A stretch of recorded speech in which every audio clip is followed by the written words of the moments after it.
Shalom à tous, soyez bénis au nom de Jésus, votre serviteur, le prophète Diamant Acré, dans notre rubrique Prophète, éclaire-moi. Je bénis Dieu pour ce moment qu'il permet pour nous de partager avec vous la pensée de Dieu. C'est une bénédiction d'entendre chaque fois la parole de Dieu. Elle nous éclaire, elle nous amène à marcher comme nous devons l'être pour plaire à Dieu. Et aujourd'hui, nous voulons partager la parole de Dieu avec vous dans le livre de Jean, le chapitre 11, à partir du verset 21. Je lis la parole de Dieu. Il dit, Marthe dit à Jésus, Seigneur, si tu étais là, mon frère ne serait pas mort. Maintenant même, je sais que tout ce que tu demanderas à Dieu, Dieu te l'accordera. Jésus lui dit, ton frère ressuscitera. Je sais, lui répondit Marthe, qu'il ressuscitera à la résurrection au dernier jour. Et Jésus lui dit, je suis la résurrection et la vie. Celui qui croit en moi vivra même quand il sera mort. Et quiconque vit et croit en moi ne mourra jamais. Crois-tu cela? Elle lui répondit, oui Seigneur, je crois que tu es le Christ, le Fils de Dieu qui devait venir. Je suis au verset 26. Ayant ainsi parlé, il s'en alla, puis il appela secrètement Marie, la sœur, et lui dit, Maître, le Maître est ici, et il te demande. Dès que Marie a entendu, elle se leva promptement et alla vers lui, car Jésus n'était pas encore entré dans le village. Mais il était dans le lieu où Marthe l'avait rencontré. Qui était à la maison et qui la consolait, l'ayant vu se lever promptement et sortir, la suivit et disait, elle va au sépulcre pour y pleurer. Lorsque Marie fut arrivée là où Jésus était et qu'elle le vit, elle tomba à ses pieds et lui dit, Seigneur, si tu étais là, mon frère ne serait pas mort. L'ayant vu pleurer, Jésus, je suis au verset 34, et il dit, où l'avez-vous mis? Seigneur, lui répondit-il, viens et vois. Jésus pleura. Je vais rapidement au verset qui nous intéresse, sur lequel nous voulons donner le message. Alléluia. Et je suis au verset 38. Jésus frémissait de nouveau en lui-même, se rendit au sépulcre. C'était une grotte et une pierre était placée devant. Jésus dit, ôtez la pierre. Marthe, la sœur du mort, lui dit, Seigneur, il sent déjà, il a 4 jours qu'il est là. Jésus lui dit, ne t'ai-je pas dit, si tu crois, tu verras la gloire de Dieu. Alors, voici le verset qui nous intéresse. On a essayé de sauter des points, mais nous allons faire un résumé rapidement. Il est question de Lazare, ami de Jésus, qui est mort. Avant de mourir, il était malade. Jésus a eu vent de la situation de Lazare. Et Lazare est mort, Jésus n'a pas été là, même quand il était malade. Et on enterre Lazare. Et au 4e jour après l'enterrement, c'est là que Jésus fait son entrée. La sœur de Lazare, Marthe, et tout le monde commence à juger, blâmer Jésus. Si tu étais là, mon frère n'allait pas mourir. Mon frère n'allait pas partir. Mais tu n'es pas venu aujourd'hui, il est mort. Jésus essaye de rassurer pour dire, je suis là. Il va ressusciter. Pour eux, il est question d'une résurrection. La résurrection au dernier jour. Or, Jésus parlait de la résurrection instantanée. Mais ils n'avaient pas la même manière de voir avec Jésus parce que pour elles, c'était fini. Pour elles, c'était trop tard. Pour elles, Jésus est venu en retard, on ne peut rien changer. Excusez-moi. Jésus est venu en retard, on ne peut rien changer. Chers amis de Dieu dans le Seigneur, alors Jésus décide de rentrer en action. C'est là encore Marie se pose la question. Jésus demande où vous l'avez mis. Elle répète encore à Jésus. Il sent déjà, c'est trop tard. Ça fait 4 jours qu'on l'a enterré. Chers amis de Dieu dans le Seigneur, vous devez comprendre que dans le processus de la résurrection, dans le processus de la bénédiction, il y a des choses, il y a des étapes auxquelles Dieu voudrait que nous passons. La Bible dit, si une graine tombe en terre et ne meurt, elle ne pourra germer. Donc vous devez comprendre que le principe de la germination, le principe de l'élévation, le principe de la gloire, il faut que tu tombes en terre. Il faut que tu tombes en terre et que tu meurs. L'histoire de Lazare nous révèle effectivement le processus pour vivre une résurrection. Il sent déjà. Pendant que les hommes avaient disqualifié Lazare, mais Jésus dit, je veux le voir, je veux le ressusciter. Il rétorque en lui disant, mais ne t'ai-je pas dit que si tu crois, tu verras la gloire de Dieu.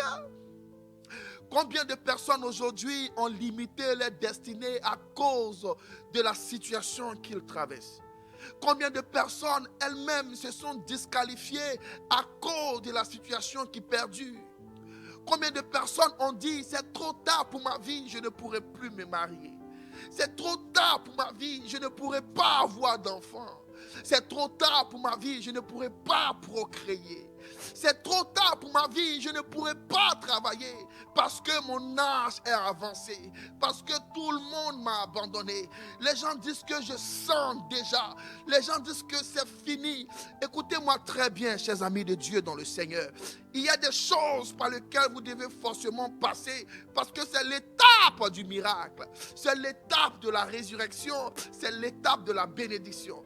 Il fallait que Lazare meure et qu'il se décompose, qu'il dégage une mauvaise odeur pour que l'Éternel le ressuscite. Elle vient lui dire, il sent déjà. Il y a des gens qui vous ont disqualifié à cause de la situation que vous vivez. Il y a des gens qui ont dit c'est fini pour vous à cause de la situation que vous vivez.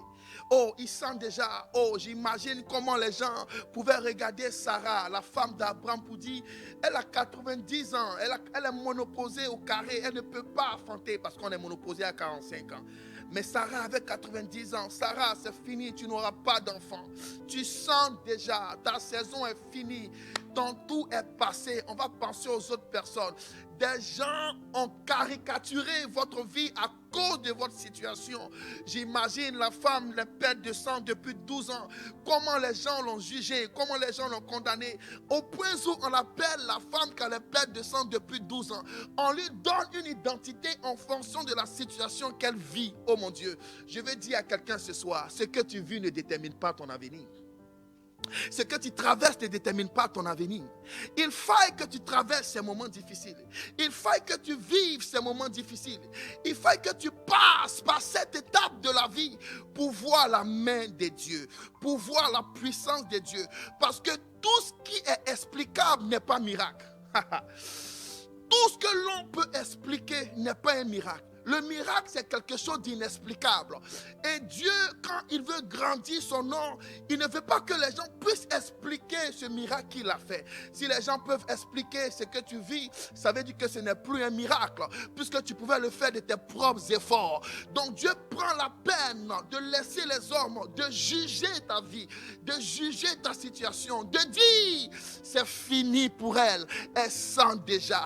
C'est fini pour lui, il est disqualifié. C'est fini pour lui, il est rejeté. C'est fini pour lui, on n'a plus besoin de lui. C'est ce que Dieu veut entendre. Qu'est-ce que les gens ont dit sur ta vie? C'est fini pour toi? Non, Lazare a été ressuscité. Mais ce qui me marque dans ce texte, arrivé un moment, l'Éternel a fini par gronder Marthe pour lui dire, mais ne t'ai-je pas dit que si tu crois, tu verras ma gloire? Beaucoup de personnes aujourd'hui, à cause de la situation qu'elles vivent, elles se sont disqualifiées elles-mêmes. Elles se sont dit, Seigneur, c'est fini pour moi. Je sais que je ne peux rien voir. Je sais que je ne pourrai pas me marier. 5 fois, je me suis marié, 5 fois, ça n'a pas marché. 5 fois, j'ai eu les grossesses, 5 fois, j'ai fait une fausse couche. 5 fois, j'ai fait ça, 5 fois, ça n'a pas marché. Ma vie est un perpétuel recommencement. Regarde comment toi-même tu as jugé ta vie, mais Dieu m'envoie te dire, ne t'ai-je pas dit que si tu crois, tu verras ma gloire. Le problème, ce n'est pas de juger ta vie. Le problème, ce n'est pas de dire que c'est fini pour toi. Le problème, c'est de toujours croire.